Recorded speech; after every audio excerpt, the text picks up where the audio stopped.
Hi hello. നമ്മൾ കണ്ടിട്ട് കുറച്ച് നാളായില്ലേ. ഞാൻ വർക്കൊക്കെ തുടങ്ങിയതുകൊണ്ടാട്ടോ യൂട്യൂബിലേക്ക് വീഡിയോ എടുക്കാനുള്ള സമയം കിട്ടുന്നില്ല. വീഡിയോസൊക്കെ എടുത്തു വെച്ചിട്ടുണ്ട്. ഞാൻ മെഷീൻ വാങ്ങിയതൊക്കെ ഞാൻ വ്ളോഗ് ആക്കിയിട്ടുണ്ട്. പക്ഷേ അത് എഡിറ്റ് ചെയ്തിടാനുള്ള ടൈം കിട്ടാത്തതുകൊണ്ട്. അപ്പോൾ ഇന്നൊരു സ്പെഷ്യൽ ഡേ ആണ്. അപ്പോൾ ഞാൻ അതും കൂടെ ഒന്ന് വ്ളോഗ് ആക്കാമെന്ന് വിചാരിച്ചു. ഇത് എന്താ സ്പെഷ്യൽ ഡേ എന്ന് വെച്ചാൽ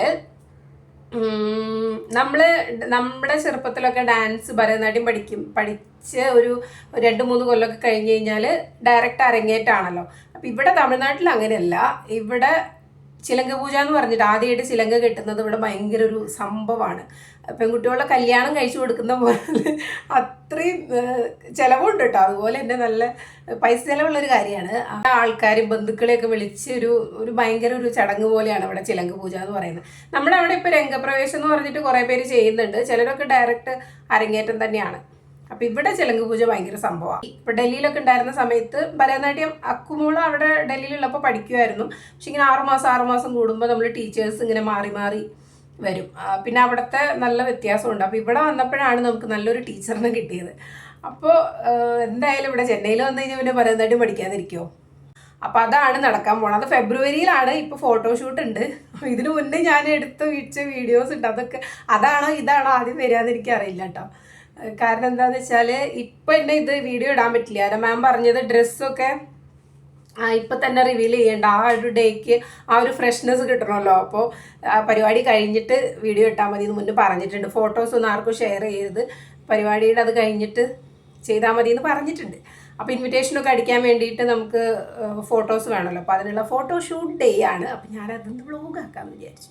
അപ്പോൾ അവരെ ഞാൻ കൊണ്ടാക്കിയിട്ട് വിട്ടിട്ട് വന്നേക്കും. അവിടെ മേക്കപ്പ് ആർട്ടിസ്റ്റൊക്കെ ഓൾറെഡി അവിടെ വന്നിരിക്കുന്നുണ്ട്. നേരത്തെ പോകണം, നമുക്ക് നല്ല ലൈറ്റിങ്ങൊക്കെ കിട്ടണമല്ലോ. അപ്പോൾ രാവിലെ മേക്കപ്പൊക്കെ ഇത് അത്യാവശ്യം ടൈം എടുക്കുന്ന പരിപാടിയാണല്ലോ. അപ്പോൾ ഇതിൻ്റെയും കൂടെ പുറകെ നിൽക്കുന്നതുകൊണ്ടാണ് തീരെ ടൈമില്ലാത്ത. നമ്മൾ ഇവിടുന്ന് മൈലാപ്പൂരാണ് ഇവരുടെ എല്ലാ സംഭവവും. നമ്മൾ ഡ്രസ്സും ഓർണമെൻറ്റ്സും ഒക്കെ അവിടെ നിന്നാണ്. അപ്പോൾ എപ്പോഴും അവിടേക്കുള്ള പോക്കുവരവും ഇവരുടെ ഈ ഡാൻസ് ക്ലാസ്സിനുള്ള ഇപ്പോൾ ഡെയിലി പോകണമല്ലോ. അപ്പോൾ അതും ഒക്കെ ആയിട്ട് ഭയങ്കര ബിസി ആയതുകൊണ്ടാണ് എനിക്ക് വീഡിയോസ് ഒന്നും എടുക്കാൻ പറ്റാത്തത് ഒന്നാമത്. അപ്പോൾ അങ്ങനെയാണ്. ഞാൻ അവരെ കൊണ്ടാക്കിയിട്ട് അവിടെ മേക്കപ്പ് ആർട്ടിസ്റ്റൊക്കെ തുടങ്ങിയിട്ടുണ്ടാവും. ഞാനപ്പോൾ ഒന്ന് ഫ്രഷായി അവർക്ക് ബ്രെഡ് എന്തെങ്കിലും സ്നാക്സ് ഉണ്ടാക്കിയിട്ട് കൊണ്ടുപോകണം. അപ്പോൾ ഫോർക്കിൽ കുത്തി കൊടുക്കാൻ പറ്റുന്ന, മേക്കപ്പ് ചെയ്ത് കഴിഞ്ഞാൽ പിന്നെ കഴിക്കാൻ പറ്റില്ലല്ലോ. കുത്തി കൊടുക്കാൻ പറ്റുന്ന ബ്രെഡ് ടോസ്റ്റ് ഉണ്ടാക്കിയിട്ട് പോകാമെന്നാണ് വിചാരിക്കുന്നത്. വീഡിയോസൊക്കെ എന്തോരം എടുക്കാൻ പറ്റുമോ എന്നുള്ളത് അറിയില്ല, എന്നാലും നോക്കാം. അപ്പം ഞാൻ പെട്ടെന്നൊന്ന് ഫ്രഞ്ച് ടോസ്റ്റ് ആക്കിയിട്ട് പോട്ടെ. അവിടെ ചെന്നിട്ട് കാണാം. ആദ്യത്തുമ്പോഴേക്കും ഇവിടെ എല്ലാവരുടെയും പകുതി മേക്കപ്പൊക്കെ ആയിട്ടോ.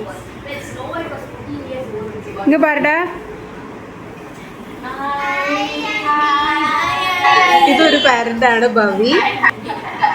ഇവർ 5 പേരും ഇപ്പോൾ ഭയങ്കര തിക്ക് ഫ്രണ്ട്ഷിപ്പാണ് കേട്ടോ. അതുപോലെ തന്നെയാണ് ഞങ്ങളിപ്പോൾ പാരൻസും. ഞങ്ങൾ 4 പേരും നല്ലൊരു കൂട്ടാണ്. ഇപ്പോൾ ഇത് വിഷ്ണു, ഭവിയും വിഷ്ണുവും ഞാനുമാണ് അന്ന് ഫോട്ടോഷൂട്ടേക്ക് ഉണ്ടായിരുന്നത്. അക്ഷരയുടെ അമ്മ ഐശ്വര്യയും കൂടെ ഉണ്ട്. ഐശ്വര്യക്ക് അന്ന് വരാൻ പറ്റില്ല. അപ്പോൾ ഇതാണ് രാജേശ്വരി മാം. നല്ലൊരു ടീച്ചറാണ് കേട്ടോ. എനിക്ക് ഇവരെ ഡാൻസ് പഠിപ്പിക്കുന്നതിൽ കുട്ടികളിങ്ങനെ കോമ്പറ്റീഷന് പോവുക, അവിടെ ഇവിടെ പോവുക, പങ്കെടുക്കുക, അതൊന്നുമല്ല. നന്നായി കുട്ടികൾ പഠിച്ചിരിക്കണം. എനിക്കതാണ് ആഗ്രഹം. അപ്പോൾ അതുപോലെയുള്ള ഒരു ടീച്ചറിനെ തന്നെ കിട്ടി.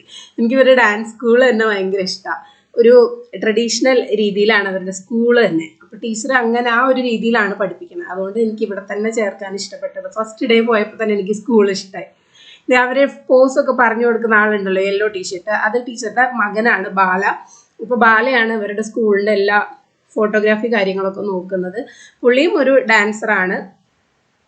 അവരുടെ അടുത്തിരിക്കുന്നത് സീനിയർ സ്റ്റുഡൻസ് ആണ് കേട്ടോ. ശരണ്യം യെല്ലോ ചുരിദാറിട്ടത്. അവർക്ക് വരേണ്ട ഒരു കാര്യമില്ല. പക്ഷെ ഇവർ ഫാമിലി പോലെയാണ് ശരിക്കും. ഡാൻസ് മ്യൂസിക് എന്നൊക്കെ പറയുമ്പോൾ ടീച്ചേഴ്സും സ്റ്റുഡൻസും തമ്മിലൊരു ഭയങ്കര ബോണ്ടിങ്ങാണ്.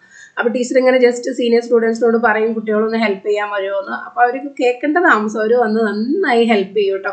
അങ്ങനെ അവർക്ക് വരേണ്ട ഒരു കാര്യമില്ല. അപ്പോൾ അവർക്ക് ആ ഒരു ബോണ്ടിങ് ഉള്ളതുകൊണ്ടാണ് കുട്ടികളോട് നന്നായി എഫേർട്ട് എടുത്തിട്ടാണ് കുട്ടികളെ കൊണ്ട് ഓരോ പോസ് ചെയ്യിപ്പിക്കുന്നത്. ഇവരുടെ ഫസ്റ്റ് ആയതുകൊണ്ട് അവർക്ക് അതൊന്നും അറിയില്ലല്ലോ. അപ്പോൾ ആദ്യം ഗ്രൂപ്പ് ഫോട്ടോ സെഷൻ ആയിരുന്നു. അത് കഴിഞ്ഞപ്പോഴേക്കും ഉച്ചയായി. പിന്നെ ഫുഡൊക്കെ കഴിച്ച്, ഫുഡ് ഇവർ കഴിക്കുന്നില്ല, ലിപ്സ്റ്റിക്ക് പോകുമെന്ന് പറഞ്ഞിട്ട് ആരും മര്യാദയ്ക്ക് ഫുഡൊന്നും കഴിക്കുന്നില്ല. പിന്നെ ഓരോ സോളോ ഫോട്ടോസൊക്കെയാണ് എടുത്തുകൊണ്ടിരുന്നത്. ഇവരുടെ സോളോ ഒക്കെ എടുക്കാൻ അവർക്ക് ഭയങ്കര ബുദ്ധിമുട്ടായിരുന്നു കേട്ടോ. അപ്പോൾ ടീച്ചർ ഇങ്ങനെ പറയുകയാണ് നമ്മളോട് ഫുഡ് കൊടുക്കുക അല്ലെങ്കിൽ ടയേർഡ് ആവും എന്നൊക്കെ പറഞ്ഞ്. പിന്നെ ലാസ്റ്റ് ടൈം ആയപ്പോൾ ഭയങ്കര എനർജി, എവിടുന്ന വന്നതെന്ന് അറിയില്ല. പിന്നെ കൂടുതൽ ഫണ്ണി പിക്ചേഴ്സ് എടുക്കുന്നത്. അപ്പോൾ അതിന് ഭയങ്കര ഇൻട്രസ്റ്റ് ആയിരുന്നേ. സോളോ എടുക്കുമ്പോഴൊക്കെ ഉറക്കം തൂങ്ങിയായിരുന്നത്. അപ്പോൾ വ്ളോഗ് ഇത്രയേ ഉള്ളൂ കേട്ടോ. കുറച്ച് വീഡിയോസ് ഒക്കെ എടുക്കാൻ പറ്റുള്ളൂ. നമ്മൾ തന്നെ ഓടി നടക്കണ്ട, ഫുഡൊക്കെ സെർവ് ചെയ്യാനൊക്കെ ആയതുകൊണ്ട്. പിന്നെ ലാസ്റ്റ് മാം പറഞ്ഞു പാരൻസിൻ്റെയും കൂടെ ഫോട്ടോസ് എടുക്കാൻ വേണ്ടിയിട്ട്. എന്നാലും എല്ലാവരും ഹാപ്പി ആയിട്ടോ. മാം ഞങ്ങളെ കൂടി വിളിച്ചിട്ട് ഫോട്ടോ എടുക്കണം. ഫോട്ടോ ഞാൻ ലാസ്റ്റ് കൊടുക്കാം. എല്ലാവരും മെസ്സേജ് ഒരു ബായ് കൂടറാ.